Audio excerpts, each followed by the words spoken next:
Farmers YouTube channel. On this episode, we're going to show you how we built this awesome root cellar fallout shelter for pretty cheap. If you like it, thumbs up the video and subscribe. Thanks.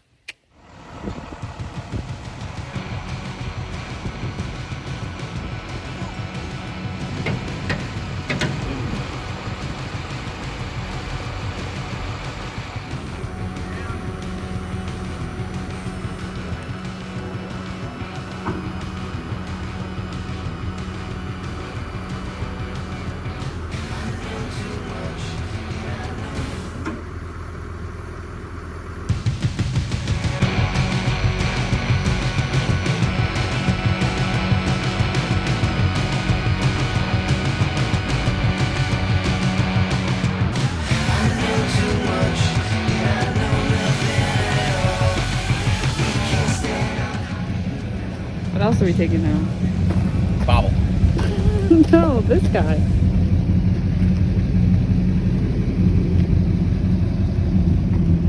And this guy.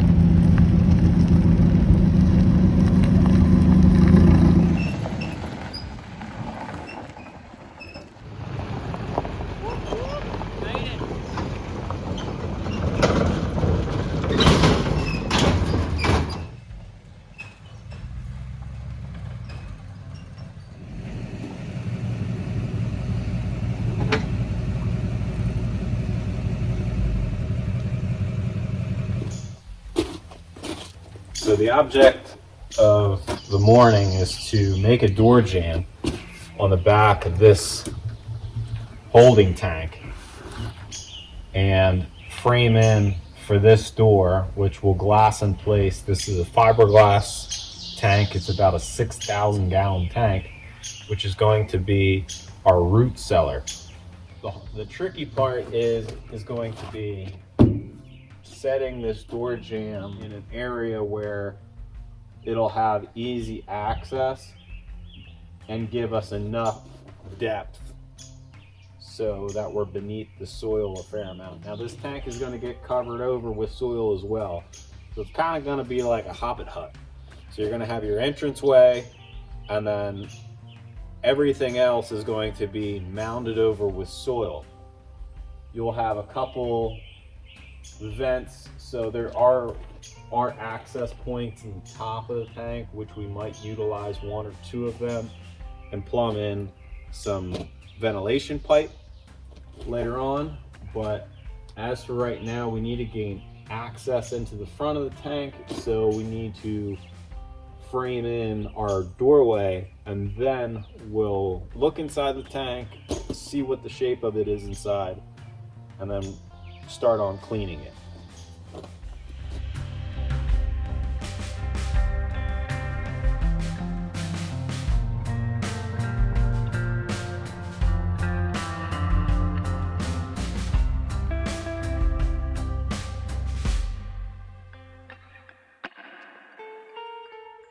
So what I'm doing is I got the door propped up on a couple sawhorses, made some marks on the edge of the tank where it goes flat, so I have a general idea of our distance side to side, and I just put a reference mark up on the top of center, or what looks to be somewhat center, off of the valves.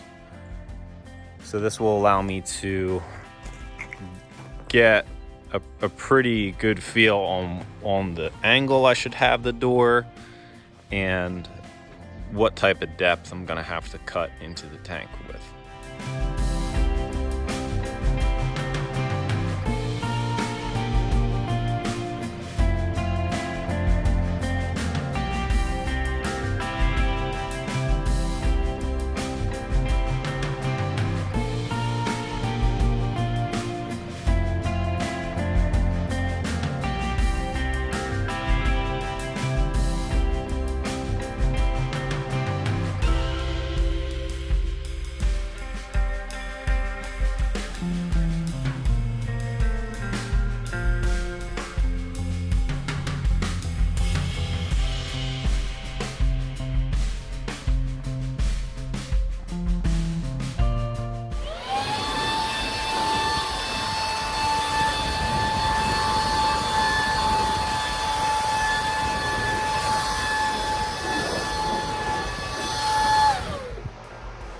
So we got the hole cut. Took me about an hour. Went through about 2 blades. I was really trying to get it done as quick as I could. It's pretty hot in that suit. It's about 75 degrees out today. So it's no fun being in a Tyvek suit in the sun. But there you go, there's the tank. It's gonna need to be cleaned out. But it is all there. But man, this thing is heavy duty. It's almost 1-inch laminate double wall. So this thing can really take a lot of weight.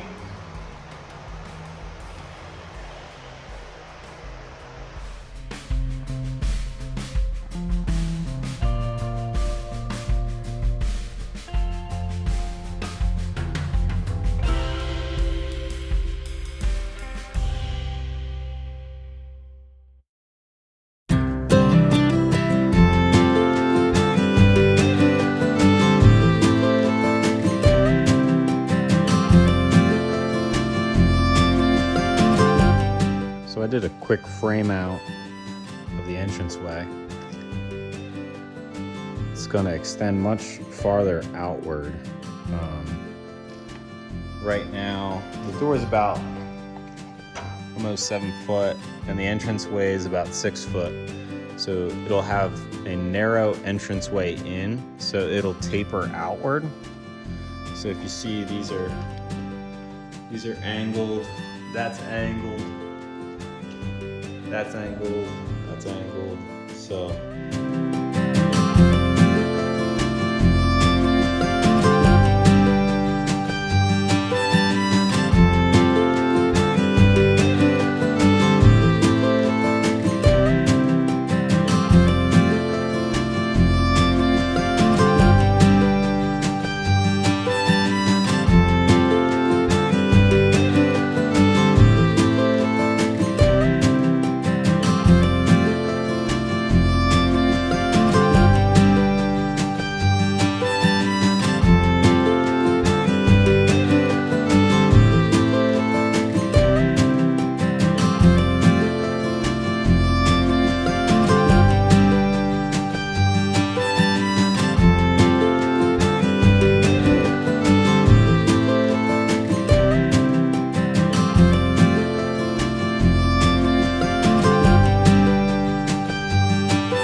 Got the door fitted.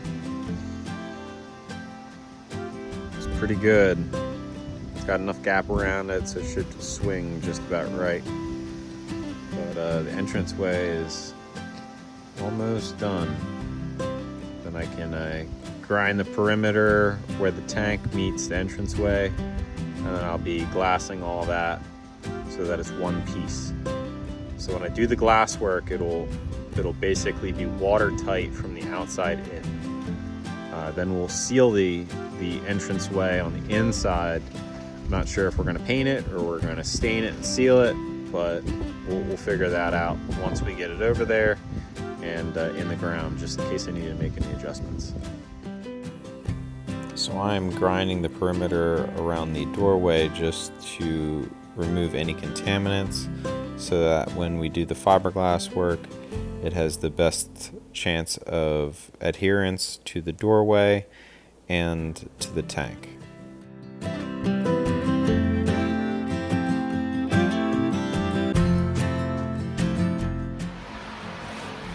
So guys, I just want you to see the different glass that I am using. I'm using a knitted biaxial structural glass. That'll be for the areas that I want to seam up. So that would be from the tank to the entranceway. And then the rest of it is going to basically be waterproof with like a 6-ounce veil. So This is the veil cloth. The veil cloth is light. I would use a mat, but I'm low on fiberglass mat right now. So the veil is going to be completely fine for what its purpose is on this project. This is the biaxial. So the biaxial is a structural glass, biaxial knitted. So you see all the knitted, that's all in it. So the one side is matte, and that's for shear, so for bonding. And this side is up. So if you're laying this glass, always matte side down is how you apply this. And you always want what's called hot coat. It's where you lay resin down, get it spread out, and then apply this. Now this is a little hard to wet out. It doesn't really like to soak that much. The veil cloth, this cloth here, soaks up really easily. This, sometimes what I'll do is I'll ball it up and I'll put it in a container, like a container that I've already pre-catalyzed. And then when I take it out, I'll wring it out because it's really durable. I'll wring it out and then I'll apply it with my hands and move out all the bubbles and make sure it's got good lamination. That's sometimes the way I use this cloth. All depends on the project. So guys, what I'm using is a general purpose resin. You can find this type of resin actually at Home Depot, but because I lay a lot of fiberglass, I buy 55-gallon drums. It just works out better for me on cost, and I run through a lot of volume for different projects that I'm doing. So we're probably going to end up using roughly 5 gallons of general purpose polyester resin on the doorway for the root cellar. Now I'm going to glass it on the outside for waterproofing. I'm going to glass it on the inside for strength. But the inside is only going to get glass on the interior portion of the perimeter. The outside is going to get the perimeter plus any exposed wood. For the most part will get fiberglass.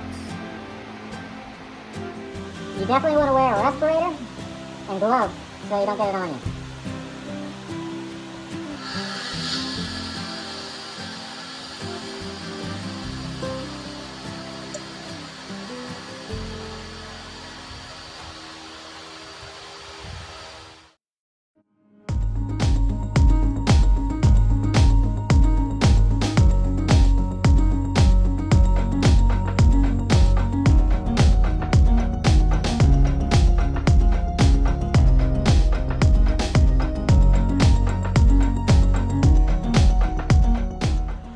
So what I did first actually is I stapled up the veil cloth. Normally I pre-wet before I put the glass on, but this is really easy stuff here. The glass soaks it up like a paper towel. So you can apply a couple layers of glass and it'll seep right through to the wood and have still a pretty decent bond. I mean, this is really just, if you think about it, it's like a bag. You're just bagging it to keep the water from getting to the wood and getting inside. So, and that's primarily just rain. This portion is not underground, but it will have soil around it. So this is just to keep it somewhat watertight. The main point is going to be with the structural glasses between here and here to bond this whole structure together.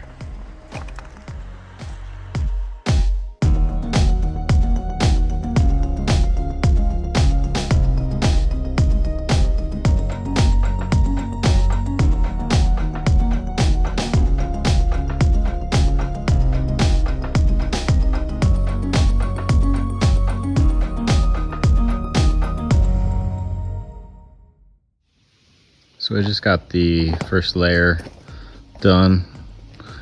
Exterior is all glassed up. couple of air bubbles in the bail, but it's not that big of a deal because that's just there for waterproofing, not structural. But the tabbing came out good. So that's the tabbing is the bond joint between the wood and the tank. All right, so I'm up on top of the tank right now, and I'm gonna patch up some of these holes that were used for, I guess, some of the filling and the testing of the tank and whatever went on with how these tanks work at the fuel stations. But there's a couple spots. For instance, here's one that I guess had one of the big pipes that went down into it. The ones that are painted green, there's one here and there's one over there, and one's going to be my intake for fresh air and one's going to be my exhaust. But this one here, we're going to get rid of that one. And then there's, I guess, a gauge. This was kind of like a gauge. It has a little ball valve down low, and it's no longer needed, obviously. So what we're gonna do, there's no need to like go crazy and take these things out and cap everything. Most everything already has caps. But what we're gonna do, real simple, because we're gonna fiberglass it, you don't have to go out and run to the hardware store. Just use stuff that you got on hand. That's the point of homesteading. You just make it work with something like this.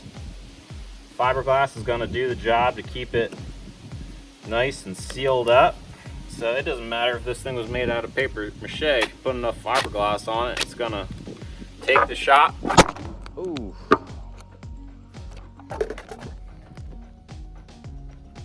Sorry about that. The wind took the tripod down. But it doesn't matter what it is that you're going to glass. You put enough glass on it, it's going to take the shape. It's going to hold that form forever.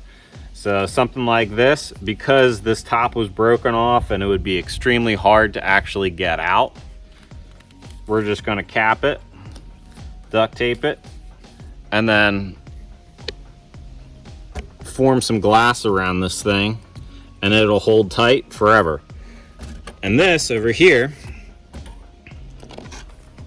we're basically just going to put this sticky tile over it, and that'll hold while we put the glass over it, and that'll keep the form and glass it all into one piece, and that'll be nice and watertight.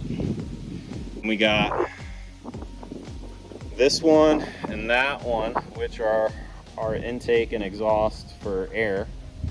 And other than that, we got a little hole over this guy that we'll patch. So not much more exterior glass work to do before it's ready. All right, time to glass it.